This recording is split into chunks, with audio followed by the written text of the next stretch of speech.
Think about the patient that has been to the emergency room 6 times in the last year, has chronic stomach pains and headaches, and never has been treated for mental health. We're probably missing something there. Now extrapolate that out to millions of people.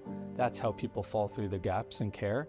My name is Chris Molaro. I'm the CEO and co-founder of NeuroFlow.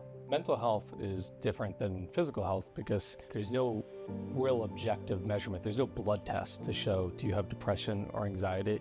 But we all know it's there. Who doesn't feel depressed or anxious at times?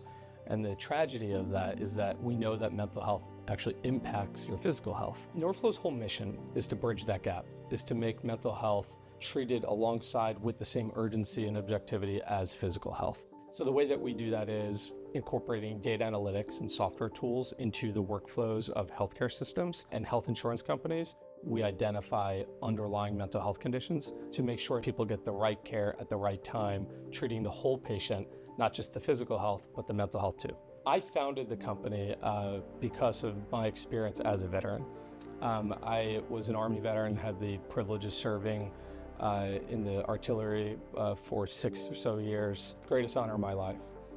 In that experience, I learned firsthand what happens when mental health goes untreated. I've lost people I've served with to depression and PTSD when they took their own lives.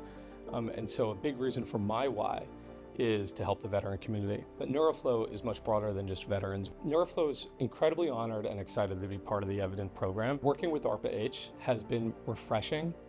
They're an organization that has moved fast and decisively, which goes exactly in line with NeuroFlow's values of move fast and decisively with courage. What NeuroFlow is doing with Evident is bringing those assessments that have been around for decades into the 21st century, adding different data points like wearables, heart rate variability, millions of data points related to claims, EHR data, journaling data, applying AI algorithms to that so that we could create finally an objective measurement for mental health.